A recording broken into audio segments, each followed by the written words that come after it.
Good afternoon. My name is Danny Plogger, and I'm the Executive Director of the Virginia Transit Association.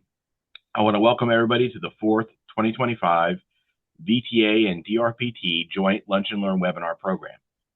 Virginia Transit Association is so thankful for this partnership and the opportunity to offer our members in the Commonwealth's transit community a deeper dive into public transportation's challenges, issues, and processes with insight from the experts. This webinar series would not be possible without the support, partnership, and expertise of our colleagues at DRPT. Today's program is going over to the changes of the 5311 program and what it means for your agency. As a reminder, our former programs are on VTA's YouTube page if you'd like to go back and review them at any time. As always, if you have any questions during the presentation, please put them in the chat box and I'll ask them at the appropriate time. A quick piece of housekeeping. DRPT has scheduled a webinar to review the proposed changes to the merit program. It takes place on November 12th at 1 p.m. and you can register via DRPT's website, and I strongly encourage you to attend and learn more about the proposed changes and ask any questions that you may have. Now this afternoon, I have the pleasure of introducing Tiffany Dubinsky and Grant Sparks. Tiffany is the Director of Transit Planning at DRPT. She has over 15 years of experience in the industry, having previously served as a statewide transit planning manager at DRPT, a principal and senior transportation planner at the Richmond Regional Planning District Commission, and a regional planner at the Northern Shenandoah Valley Regional Commission. Her responsibilities include innovation and transit technology, grants management, statewide transit and multimodal planning, and MPO coordination. Tiffany has a Master's of Urban Planning and Regional Planning from the Virginia Commonwealth University, go Rams go, and an undergraduate degree in Public Administration from James Madison University. Grant currently serves as the Director of Statewide Transit Programs at DRPT. He has previously served as the Manager of Transit Planning for the Greenville Transit Authority in Greenville, South Carolina, the Director of Transit Planning for the Chatham Area Transit Authority in Savannah, Georgia, and the Director of Transit Planning at DRPT.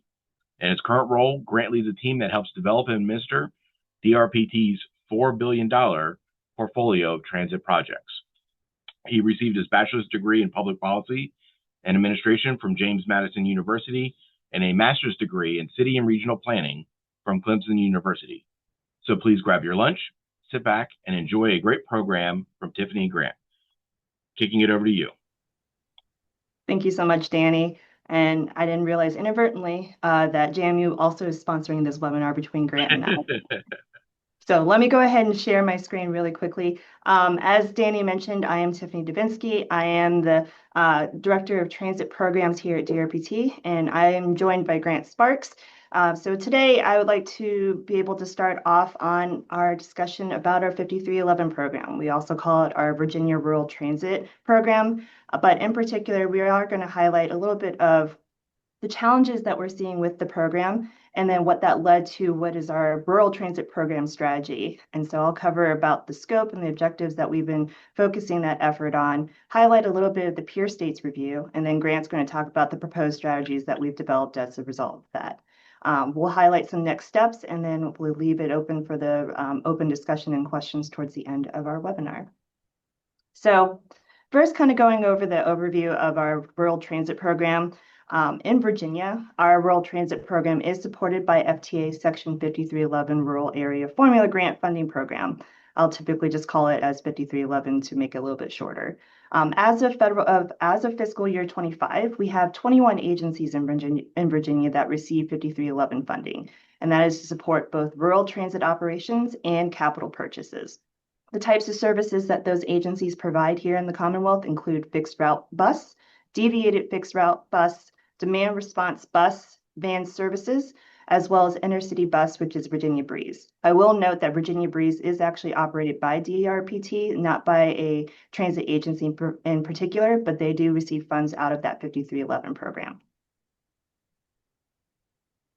So looking at what we're facing with our rural transit program, a lot of what the federal program and policy changes we wanted to highlight was that we've been using a lot of COVID-era funding to be able to help supplement the needs that we've identified with our 5311 program.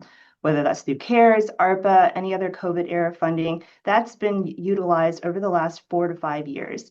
But as a result, it's now all obligated. So not having those funds be able to help with what we're seeing with our 5311 allocations has setting a tone for what we're going to do in terms of how to allocate those funds for the future.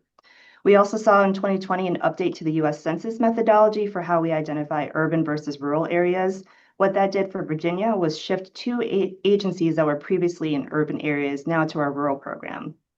So first was City of Suffolk, so Suffolk Transit, and they're highlighted in the map that you see here on the slide. And then the other is City of Radford, so Radford Transit. So that meant that there were two new transit agencies that entered back into the program. That also then meant that their needs need to be funded through our 5311 funds. Also, we thought that maybe with census changes in 2020, they did impact all of the states here in the United States, but that urban to rural shift did not result really in any significant higher allocations as a result of those shifts. So just as a comparison, for here in Virginia, we saw in FY24 total about $23.1 million. And then looking into FY25, we saw 24 million, so about roughly 888,000. Now, that wasn't as a result of those shifts, but really about the kind of base percentage increase that we saw with IIJA. So that really didn't result in any changes from the federal program of reflecting any of the shifts that we might have seen or for the rest of the states. Many of you have heard throughout all the different webinars that we probably have had over the last year of industry changes. So capital costs like vehicles, as well as operating costs related to like labor, fuel, maintenance, they have all significantly increased. And so as you can imagine, higher costs means that we need to be able to provide more funding to be able to meet the needs that were in place over the last few years.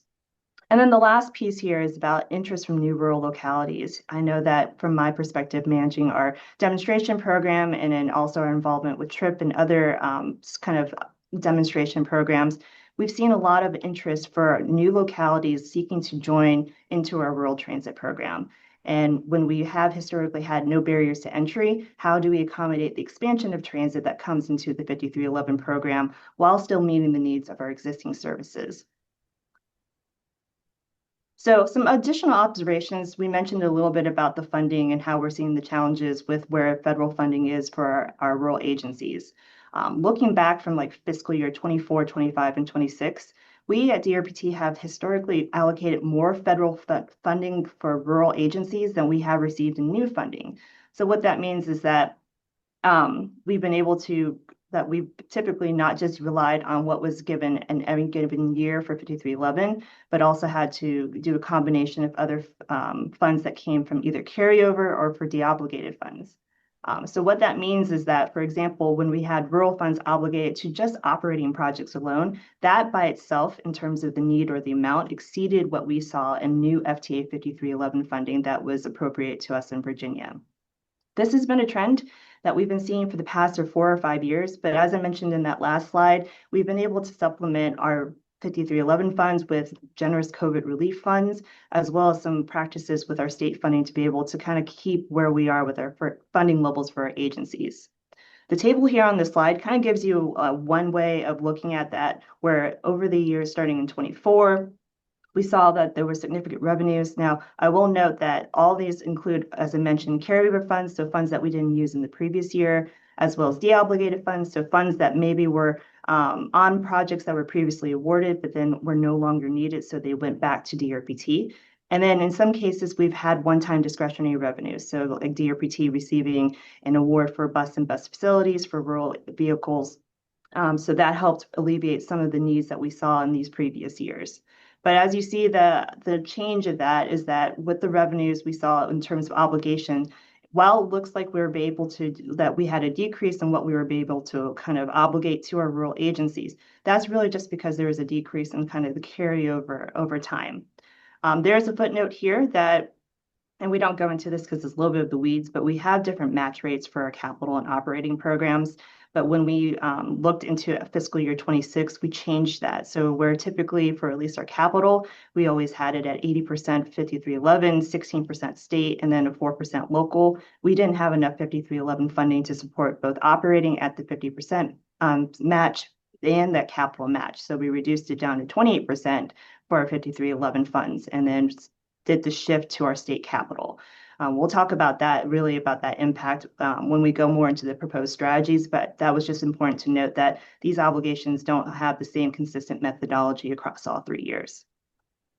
So if that didn't quite make sense when you're looking at the table, we figured some tables or graphs would be able to better illustrate that. So this slide here is kind of a look between where we were in fiscal year 24, as well as kind of projecting out over the next 5 years, starting with this upcoming fiscal year 27, all the way out to 31. This one in particular looked at all of our federal rural transit revenues and then compare that to both a combination of our capital and operating needs. So fiscal years 24 through 26 will show the actual needs that we have because we knew those numbers coming through. And then we did some projections with some assumptions. So for like operating, we assumed roughly about 3% growth in expenses for each future year. And that would be stayed at the 50% match rate for operating for our 5311 funds. And then capital is carrying through what we implemented in fiscal year 26, which is 28% of federal 5311 match, which meant that we did the remaining portion of state capital to make up for that difference there. So as you can see here in the dark blue, those are the funds for total new revenues that we saw. So that's what we're seeing with just new 5311 funding.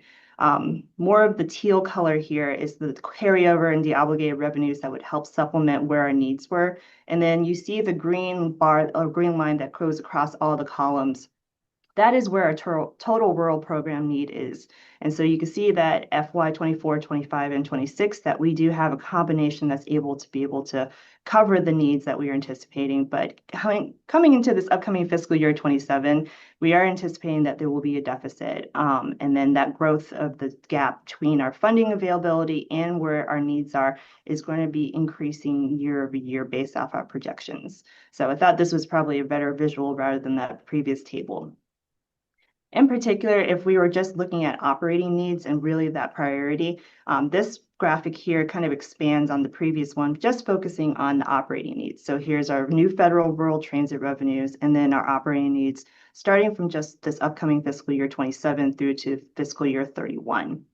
Here you can see that there isn't quite the same level of gap with our capital and operating needs combined. But in this situation, you can see that there is still being a deficit, and that projected shortfall is roughly about 3.6 million. I always hesitate a little bit because the numbers can change, day by day, but there is still going to be a deficit that we at DRPT are going to have to identify how we address, knowing that rising costs and needs are going to be in play for our funds. So what that all means is that in addition to thinking about where these pressures and the factors are coming into play, in 27, we at DRPT are anticipating that we should have enough 5311 to support all of our operating needs for our existing agencies. And that would be at that 50% match. And then some of our capital needs at that 96% combination of federal and state funding. However, looking at fiscal year 28 and beyond, we will most likely only have enough guaranteed new federal rural funding to support operating needs of existing agencies. And that would actually be at less than the 50% match that we've been able to have for previous years. So what this meant for us is that not knowing exactly how we were going to be able to anticipate where the funding levels were, where the demand is from our rural agencies, we decided that we needed to try to plan for all the possibilities that could come into play over the next couple of years for our program. So how do we prioritize limited funding if there's not an increase in federal state revenues? And then how to shift current state and federal revenues to address the shortfall that we're seeing. So that leads to our Virginia Rural Transit Program strategy. And in particular, we wanted to identify through that effort roughly about 4 objectives. So when we started this in the beginning of the year, we identified first that we wanted to identify some statewide goals and priorities for the program. This really was meant to have some sort of frameworks that helped us with our funding priorities so that we can follow it year over year as we do our grant application cycle, opens up December 1st through February 1st. However, with any kind of planning effort or any kind of goal setting, it has been a challenge to be able to get that in place because among those 21 agencies or so, there's such a diversity of needs as well as the operations and services that they provide. Some examples of that contrast is that every rural agency operates in a little bit of a different geographic coverage area. You can't really compare what happens in Southwest Virginia versus Central Virginia as kind of an example. The other point that we mentioned a little bit was prioritizing existing services over expansion. Should we really make it a priority to maintain support for those operating in our current program, or to also allow for the inclusion of new services. And that's been difficult because we have always had this perspective that all rural jurisdictions have the right to participate in our program. So again, there's been no barriers to entry. Also thinking through having some sort of performance-based targets is really not an appropriate thing to do to set for our rural transit agencies, because transit in rural areas really are more about lifeline services and coverage rather than kind of frequency, minimal wait time, on-time performance, those type of targets. So it's hard to be able to set something like that when the nature of the service is different than what we would have for our urban agencies. So what this ended up being is that maybe it wasn't so much about setting goals and priorities, but this has been an underlying discussion with our stakeholders and our advisory group, as well as internally with DRPT, to really think through how the strategies can be able to help us figure out what would be some parameters to look through and operate. The second objective was really to further understand what is driving cost increases in the rural transit program, and then potentially identifying what cost control methods can be applied. So as you mentioned, capital operating expenses are just continuing to rise. So what is that being driven by? Is that more industry? Is that based off of some of the current available products or technology, service, all those kind of different factors? And then really what we can do to identify any cost controls that would overall reduce the burden on our program. Third objective is really, to define how we at DRPT will prioritize the allocation of our limited 5311 funds to rural areas based off some of the priorities or goals that we may look through. As mentioned, we haven't quite really had the definition of the goals and priorities, but really the scenario stays the same. So how do we respond to a situation where DRPT does not receive any additional revenues, whether that could be through any discretionary applications, state programs, any other sources that we may find? This in particular is important to be able to help advise our internal policies and processes. So any kind of changes in how we are implementing our merit program, TRIP, any of those other kind of grant opportunities. And really kind of the factors of thinking through in a world where rural transit revenues really do not increase, what do we need to do? Really articulating our funding priorities. So are we going to prioritize funding capital versus operating? Are we also going to fund more existing service versus expansion? As I've mentioned before, we'll have to set new standard for capital match rates because we wouldn't be able to maintain the match rates that we have. Would that still be at 28% with 5311, or does it need to fluctuate depending on where we are with state capital funds? And above all, making our 5311 operating assistance allocation process, that whole approach, a lot more transparent for us. So whether or not we need to change it so that it makes more sense based off geographic distribution. So is it that, follow VDOT construction districts, for example, or do we do a formula-based distribution, not at the level of what we do for our state operating assistance formula, but something that is a little bit easier to calculate and anticipate year to year? Or do we also think about things like variable rates that are based off the estimated budgets submitted to us by our rural transit agencies? So this objective in particular really helped us in terms of thinking of defining what this proposed strategies that Grant will talk about a little bit further. And then objective 4 is really about long-term strategies. So while we are talking about fiscal years 28 and kind of the next 3 to 5 years, what do we think about in terms of long-term strategies for us as well as the Commonwealth to help remedy the funding shortfalls that we're seeing? And what could that be with additional funding sources? So do we think about trying to bring in additional federal funding to the state, whether that is going to be federal discretionary funds that comes through like, FTA's bus and bus facilities or low no emissions? Is that congressional or federal earmarks that we could apply for, or even other funding programs that maybe support some of their rural transit needs? We also want to be able to identify strategies and potential policies that will address the federal funding gaps at the state level, whether that's through communication and engagement with CTB, state legislation, what kind of options are there available? And then identifying best practices so that rural jurisdictions and transit agencies can use some of these best practices and case studies to help increase local funding that's available to support rural transit services. And that can be either to get more funding at the local level or to be able to help best maximize the local funds they do get for their services. One key thing was that DRPT really couldn't do this by ourselves. As much as we'd like to think we could be experts on it, it really was important for us to be able to pull together what we called our rural strategy Advisory Group, or RSAG. So this group included partners and stakeholders who really provided the strategic direction on those objectives throughout the development of the study. We had members that were from transit agencies as well as local governments, and these really included key decision makers and subject matter experts across the state. And so as a result, those objectives really define kind of these four key elements of our plan of like looking at what our statewide goals and priorities would be, our rural transit program costs and what's driving that, how we could best think about allocating our funds through our grants, and then long-term funding goals. The last thing I'll touch on here before going to the peer states review is that we wanted to give you an idea of the timeline. So I mentioned that we've been working on this through the calendar year 2025. We've had a series of meetings as well as engagement. For those of you who attended CTAB this year, we also did a presentation on our 5311 funding shortfall.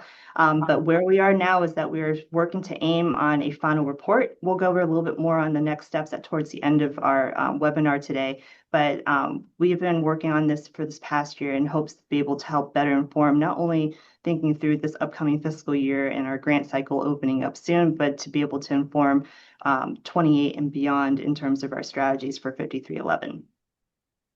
So really quick, I think it was always important to understand that this is not unique to Virginia, the problem that we're seeing with our rural transit program and 5311 funding. So one of the efforts for this study was to do a peer state review. And so through our outreach and work with our consultants, we did get interviews with roughly 6 states. So Indiana, Michigan, Ohio, Tennessee, Washington, and North Carolina. And some of the questions and themes that came through with each of the interviews, I wanted to kind of highlight here before a quick summary of what came through from the review. So some challenges and solutions, some of the responses came through that there's coordination difficulties that happen with federal, state, and local programs. I can't say that's really unique to us in transit. I'm sure it's unique across all, kind of different programs and industry areas, whether it is in transportation or not. They're also still working through strategies for addressing funding shortfalls within their own states. Washington in particular mentioned that they employ a coordinated grant program to help streamline the administration, which would be nice to think about as an option, but would be difficult for us to be able to do with our model of being a sister agency with VDOT.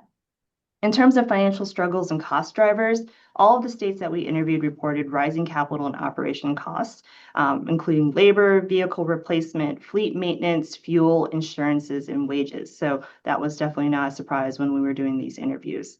In terms of funding allocation and processes, we found that 3 states, Indiana, North Carolina, and Ohio, they allocate their Section 5311 funding by formula, which is something that we thought was an interesting look at when we did those interviews. In terms of how you expanded service or expansion, Indiana and Ohio, they require any new transit agencies to complete a feasibility study or a transit development plan before applying for Section 5311 funding. And so I think that was actually a very similar method to what we usually ask for like our demonstration grant program, where there needs to be some feasibility study or technical assistance effort in place before you applied for any of our demo funds.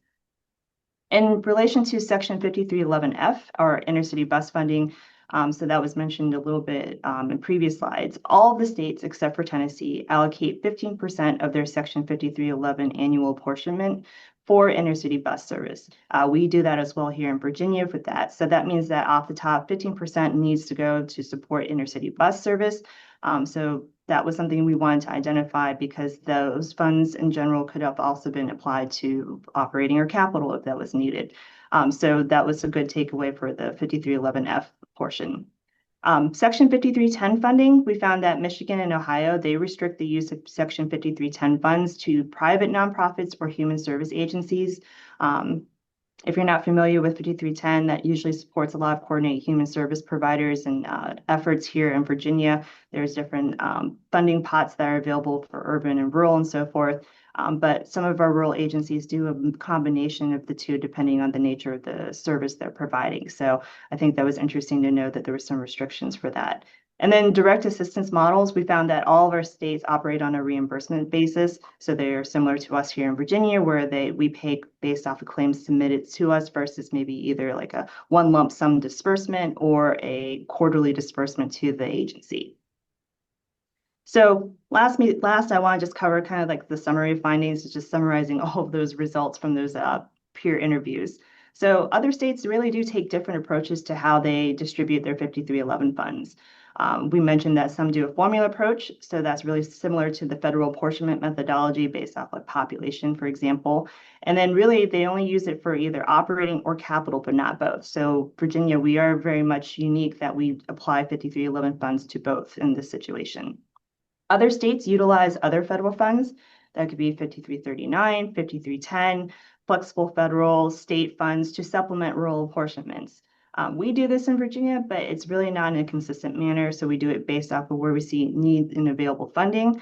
And really, what that is that those other sources are currently committed elsewhere to support other programs and efforts. So it really is shifting the burden from one program to another when you think about it.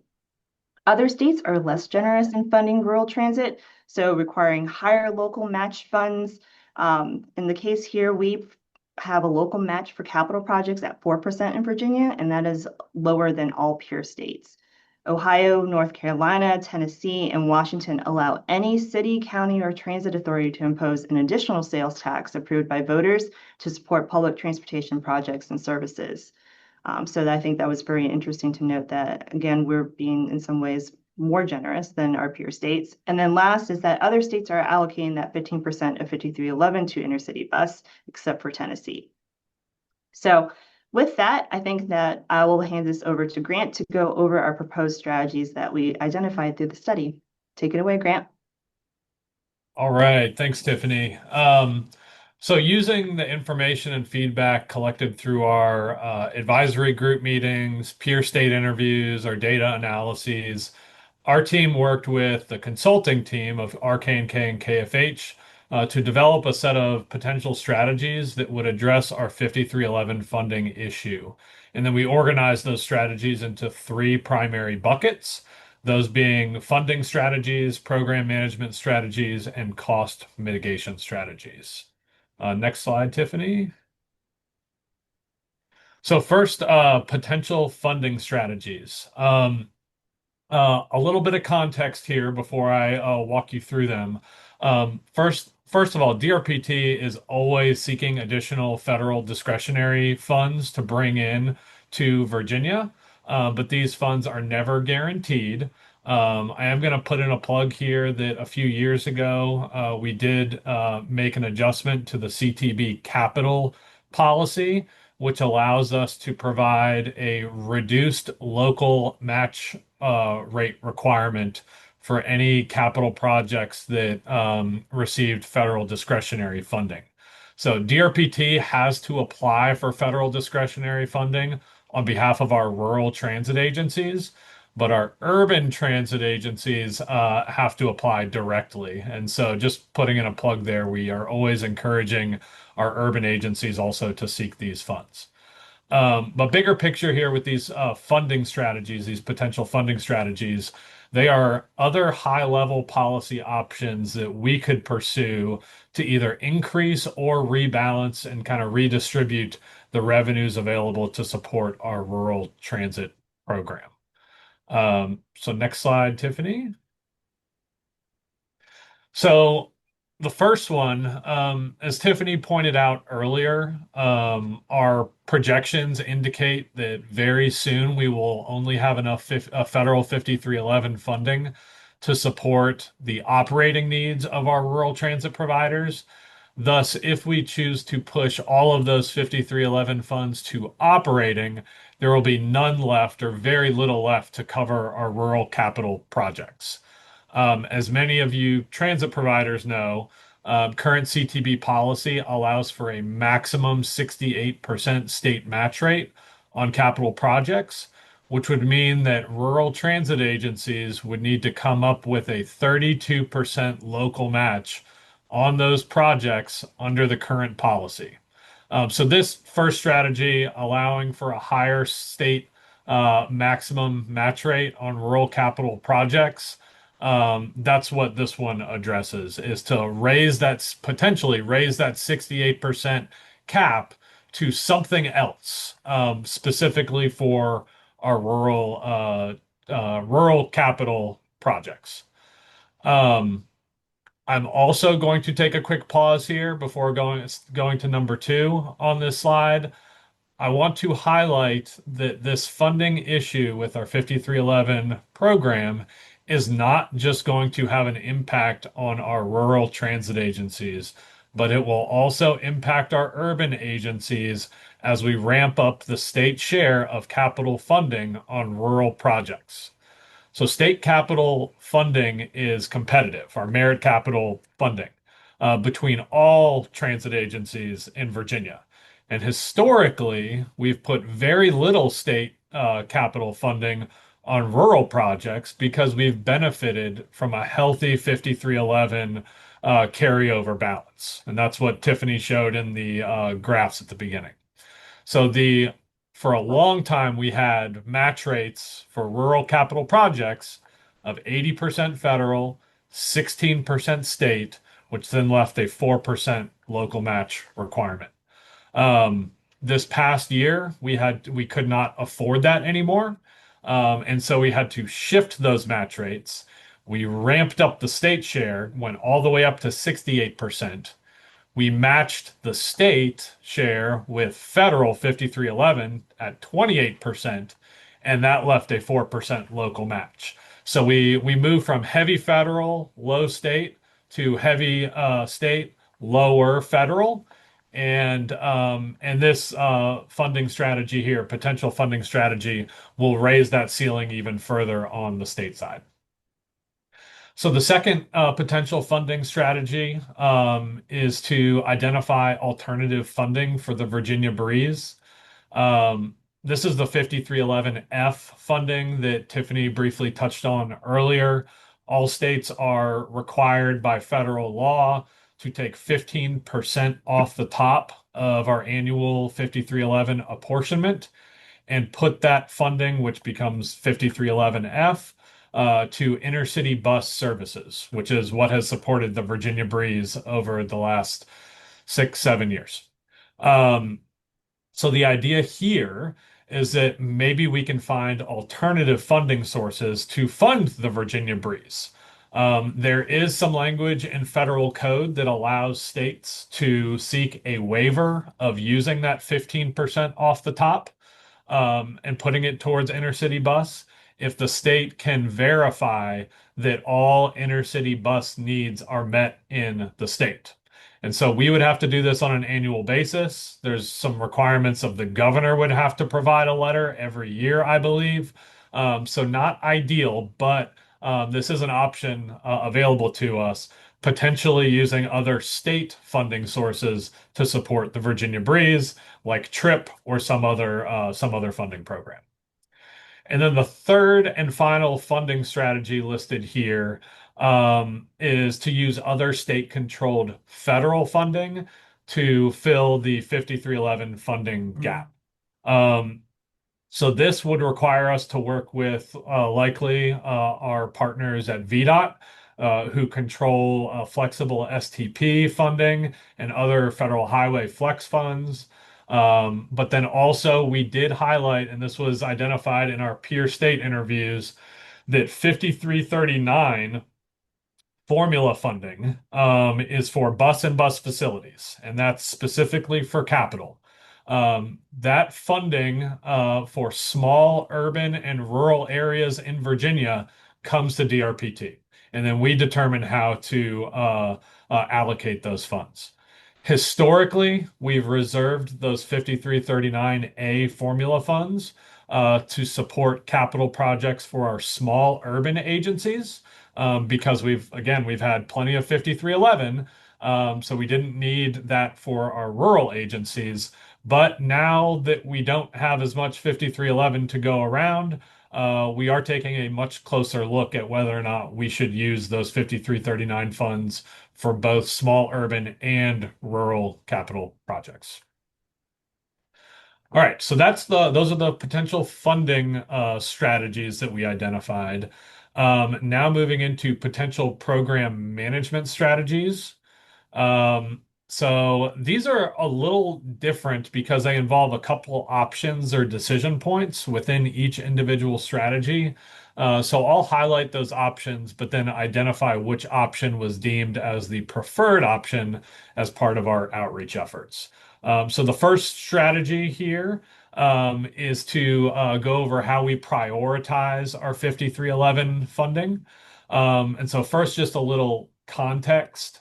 Um, Federal law allows for 5311 to be used for operating expenses up to a 50% share. So the FTA will fund up to 50% of any operating costs, and then the remaining 50% needs to be developed from state and local funding sources.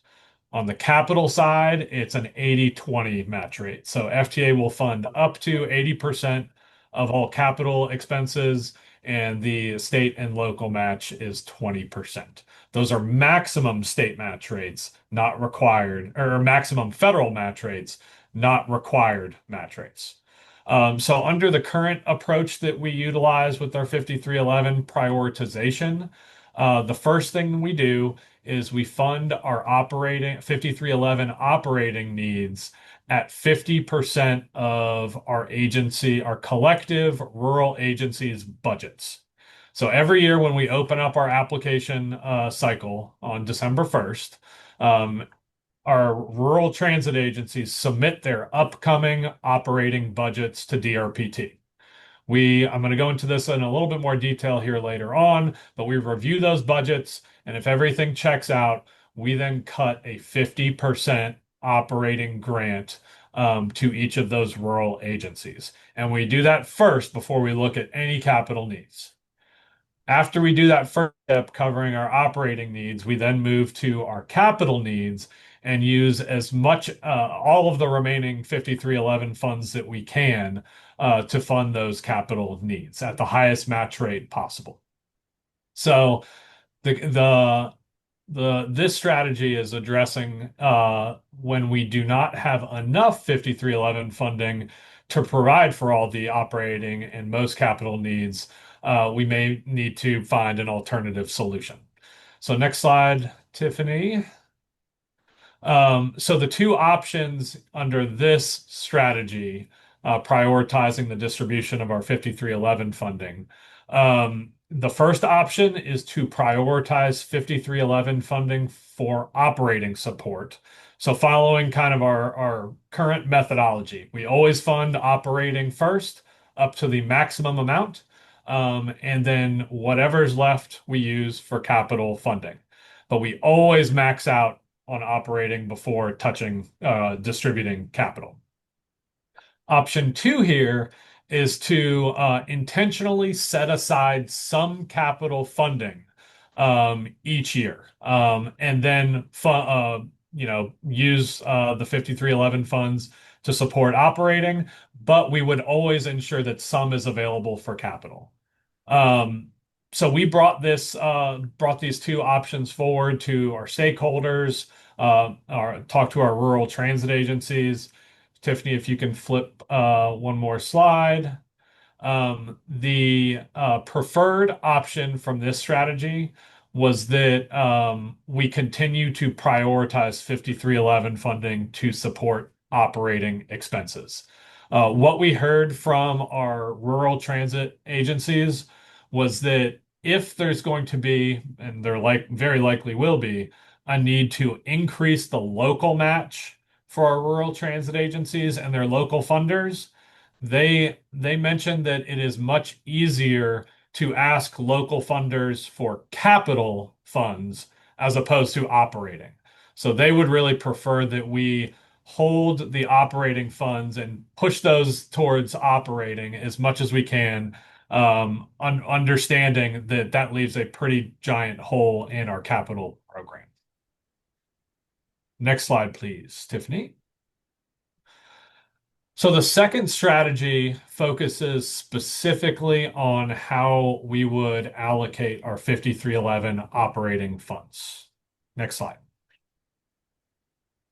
So again, a little bit context here. I already mentioned this in a previous slide, but our rural agencies submit their projected operating budgets for the next fiscal year to us as part of their application.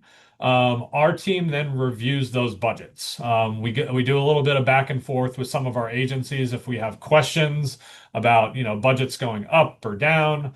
And once we come to agreements on what the budget is for the upcoming fiscal year, DRPT provides a 5311 operating grant equivalent to 50% of each agency's operating budget. But in a future fiscal year, DRPT might not have enough 5311 funding to continue with this business as usual. Current 5311 operating allocation is currently 50% of the projected budget, but in the future, it might have to be less than 50% of the projected budget. So this strategy really explores how we would arrive at this lower share. Next slide. So the two options that we talked to our partners about, option one was to allocate 5311 operating funds proportionately on estimated budgets. So that's kind of using the current approach of using it's like a budget-based allocation approach. In this option, we would continue our usual practice of asking our rural transit agencies to submit their annual budgets to us during the application process. We would then collectively pull those together and try to give all of our rural transit agencies the most that they can get in 5311 funding, understanding that we won't have enough to meet all of our agencies at 50%. So we would look cumulatively at everyone's budgets. We would then say, okay, we can't afford 50% of everyone's budgets, but maybe we can afford 45% or 42%. And it would be not very predictable. We wouldn't know until we got our federal revenue estimates and we got all of those applications submitted to us. We'd have to crunch the numbers, and our rural agencies really wouldn't know how much they would be getting until the draft SIP is released. So the downside of this is less predictability. Option two here is to change the methodology to a formula-based allocation as opposed to a budget-based allocation here. And this would be creating a brand new formula. Many of you know that we have a state operating formula.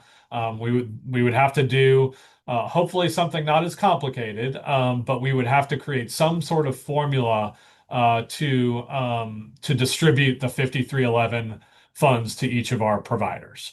And so there are a number of ways that we could create that formula, but it would still be a share of below 50% of each agency's budget. The benefit of doing this, though, is that we would have all the data to run the formula with some degree of predictability many, many months before the SIP is even developed. So there would be much more predictability in this option as opposed to the budget-based option. And agencies would know much further in advance roughly how much they would be getting each year. So if you can flip to the next one, Tiffany. When we presented this to our stakeholders and our agencies, we did hear that everyone preferred that predictability. Even if it was, bad news, they wanted to hear that bad news a little bit earlier on and be able to budget for that during their budgeting process. Next slide. So the third strategy here is to focus on increasing the local match for rural capital projects. Next slide. So again, some context. I already went over these match rates, but just to kind of reiterate them, the current rural capital local match is 4%. Because we have a 68% state and we now drop 28% match on top of that. But with that 28% federal match potentially going away, we're looking at a 68% state and up to a 32% local match. Again, there's an option, I went over it earlier, to increase that 68% for rural capital projects. But we are trying to figure out, okay, if we do increase, what do we increase it to? So that's what this strategy looks at. Next slide, please. So the two options that we wanted to get some feedback from our partners on was option one, to increase the local match for all rural capital projects to 10%. And option two is to increase the local match requirement for all rural capital projects to 20%. So in option one, we would be seeking a CTB policy change to increase the state share on capital projects up to 90% for rural capital projects. And then option two would be up to 80% on rural capital projects. Kind of the pros and cons here is that if we were to go up to, say, 90%, so option one, we obviously the local match burden is much less, but we wouldn't be able to fund as many projects. Option two, the local match is higher, but we would be able to fund more projects. So if you can flip to the next slide, Tiffany. As everyone could imagine, the lower local match was preferred from everyone that we talked to. And it was preferred that we shoot for a 90% maximum state match rate for our rural capital program, leaving a 10% local match. All right, next slide, Tiffany. All right, so wrapping up here, we also identified some potential cost mitigation strategies. And if implemented, these would hopefully slow down or halt rising allocations and costs for certain types of projects. So next slide. First, for operating cost mitigation strategies, we could implement a year-over-year growth cap on our 5311 operating allocations awarded to any one agency. So just as an example, we could implement a 5% growth cap so that no one agency gets more than 5%, just as an example, more than what they received from the previous year. That would slow the ability for an agency to grow their services. It would kind of just incrementally allow them to grow. Option number two here, fund expansions of existing rural service with merit demonstration funding. This option would require existing rural transit agencies to seek this demo funding for a minimum of 2 years for any service expansions. To a degree, we already do this. This would be kind of formalizing it. If we saw anybody, whether it's expanding an existing route or creating a brand new route, we would force them to go through the demo program so that we could really evaluate the effectiveness of that service and potentially ease them in to our federal funding program. The third operating cost mitigation strategy that we identified is also we could make certain operating cost categories ineligible for 5311. This is less than ideal, but it is an option that we have available to us. Not sure what those ineligible costs would be, but it could be administrative costs or something else. We could rule, the states have the ability to make those ineligible. Next slide. And then on the capital side, some potential cost mitigation strategies that we identified was to extend the minimum useful life for certain vehicle types. Specifically, the BOCs, the body on chassis or cutaway style vehicles. We've historically held those as 4-year vehicles in our program. But we have, in doing our research and looking at various data, how other states do it, many folks in the transit industry see those vehicles as 5-year vehicles, not 4-year vehicles. So if we extended the minimum useful life from 4 to 5 on those vehicles, the replacement funding for those vehicle types would be extended a year or so later on, thus saving us a little bit of money on state capital. And then also cooperative procurements came up. This is always a theme whenever we're talking about, our needs for really all of our transit agencies are ways to kind of pool our purchasing power together as collective transit agencies and our state, looking at different options to procure things cooperatively. So the things that came up in our conversations were doing cooperative procurements for software, fuel, other technologies like APCs, AVL, and cameras. All right, next slide. Okay, so just to kind of wrap things up here, next steps, we are expecting a final report for this effort here in the coming weeks and months. So we should have something to share here fairly soon.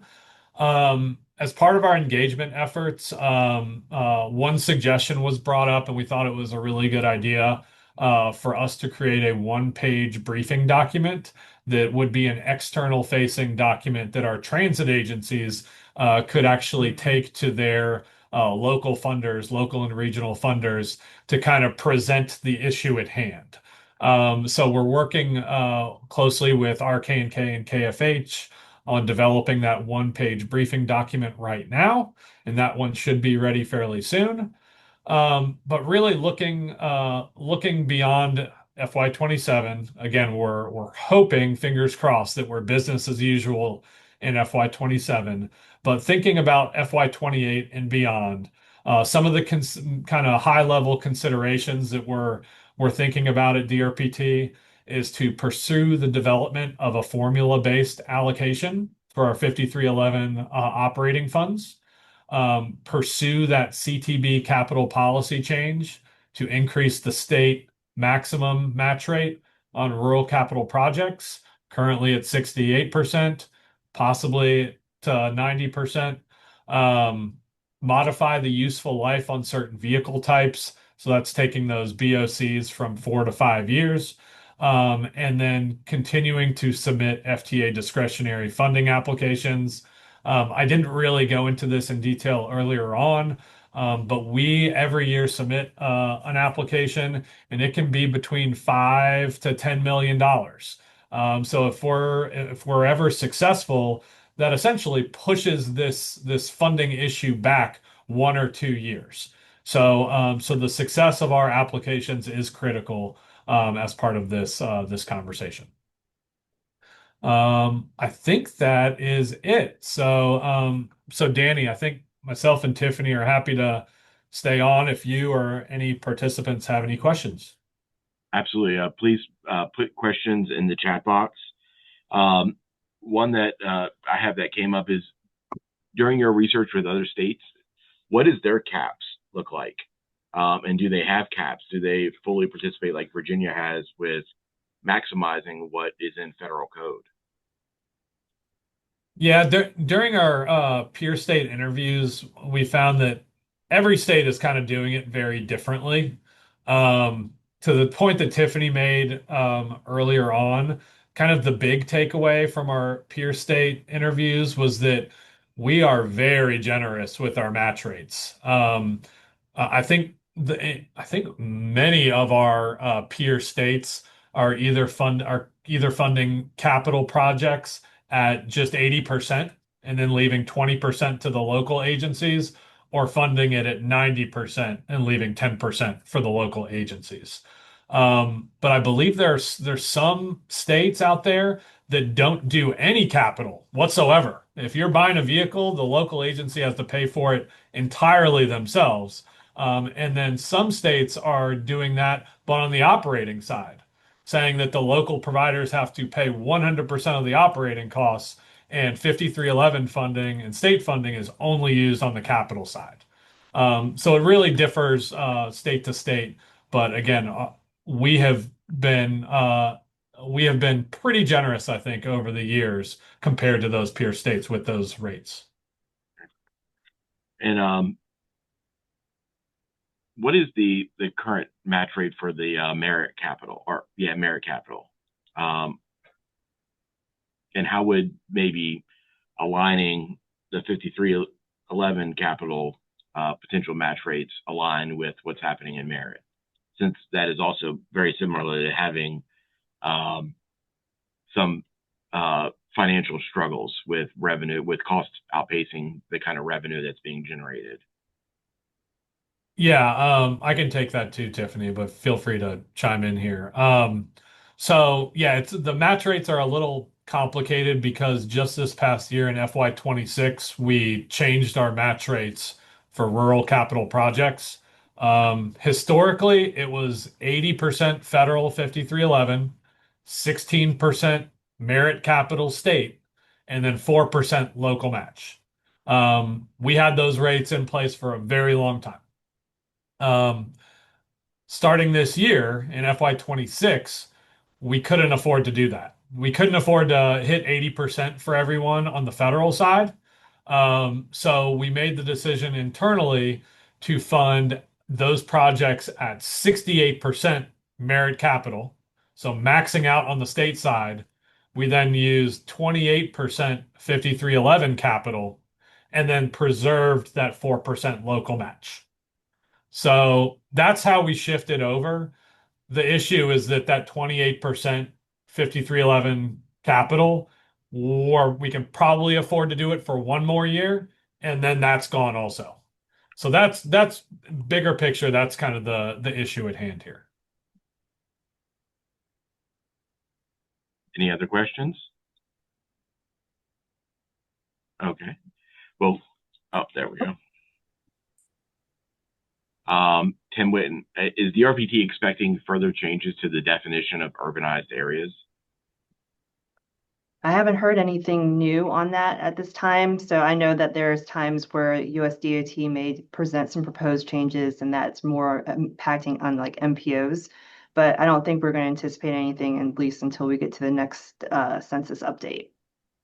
Yeah, and these changes came about from the 2020 census, correct? Correct. Like Yes. all the switching over. Mm-hmm. Yeah, and maybe what Tim's getting at with this is that in the next census, if we're looking at our crystal ball, do we think that any urban agencies are going to rural or rural agencies going to urban? I mean, Suffolk and Radford are the two agencies that flipped in the past, or not. Yeah, Suffolk and Radford. It's possible that they go back to urban. Danville is also another one that used to be urban and then flipped to rural. I think it was in the 2010 census. So those are kind of the three agencies that we're always kind of keeping an eye on, but in this past census, they changed the methodology for defining the urbanized boundaries, and that is what triggered Radford and Suffolk to flip. And so that kind of came out of nowhere. We weren't expecting the definition to change. And so that kind of just brings up anything is really possible.